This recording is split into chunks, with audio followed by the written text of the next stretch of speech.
Buenas tardes. Ahora les voy a hablar sobre la lectura en México, un resumen analítico crítico. Ok, comienzo. Leer por gusto es algo que se contagia como todos los gustos, viendo a los entusiastas sumergidos en un libro o escuchando el relato de sus aventuras. Tradicionalmente en México, muy pocos adquirían ese gusto en casa. Para la mayoría, el foco de contagio era la escuela, sus maestros, compañeros y amigos. Así como no abundaban los médicos, hijos de médicos. Pocos grandes lectores eran hijos de grandes lectores, pero en las aulas presagiaban que en el futuro se multiplicarían. Desde hace un cuarto de siglo, el esfuerzo educativo ha sido intenso. Según el sexto informe del presidente Fox, México ocupa 1.7 millones de maestros en el ciclo escolar 2006-2007, más del doble que en 1980 a 1981. Desde entonces, la población escolar ha subido de 21.5 a 32.7 millones, en grupos más pequeños, 19 alumnos por maestro en vez de 29. También subió la escolaridad promedio de la población económicamente activa, de 5 a 9 años. El gasto en educación, casi todo público, subió del 5 al 7% del PIB. Según la Encuesta Nacional de Ingresos y Gastos de los Hogares, las familias dedicaban el 2% de sus gastos a la educación en 1977 y el 11% en 2005, 5 veces más.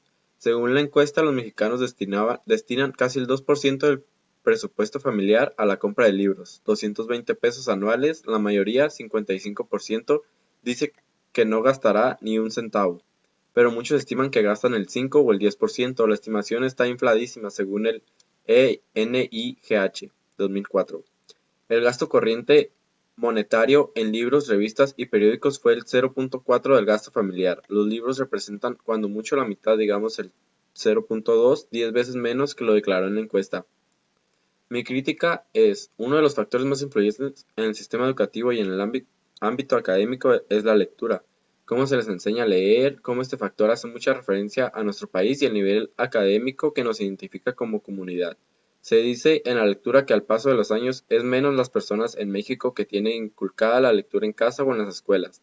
Habla de los porcentajes que contienen años específicos y cómo la población escolar ha subido en grupos pequeños o grandes para el promedio de escolarización.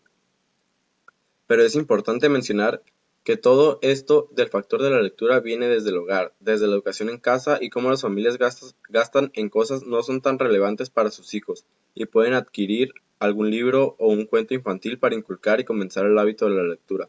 En la lectura aborda unos puntos importantes que habla sobre una encuesta, cómo los mexicanos, y es vergonzoso ver que no gastan ni un centavo para comprar libros, revistas, periódicos.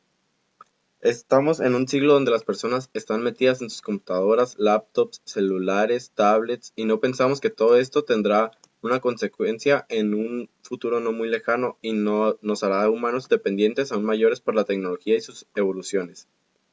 Mi conclusión es que esta lectura abre un panorama muy grande en la persona que le dé seguimiento, ya que nos abre los ojos de cuál tan importante es obtener conocimientos por medio de libros, revistas, periódicos, etc. Y cómo es diferente a la tecnología. El libro te hace imaginar las cosas sin necesidad de imágenes, te genera sentimientos al momento de estar interactuando con el libro o lo que sea que estés leyendo. Es importante reconocer que este factor se influye demasiado al momento de obtener un promedio de escolarización en los países, y es triste observar que en México no es uno de los cuales tiene un porcentaje mayor. Al contrario, la encuesta nos muestra la realidad de que a las personas no les interesa aprender, ya que también por medio de libros la persona se abasta de conocimientos. Me pareció interesante leer esto porque la lectura es muy relevante para la educación, aunque sea muy escasa en México. Si al menos en casa fuera obligatorio dar lectura al menos unas horas acordadas al día, otra cosa fuera la educación en México. Gracias.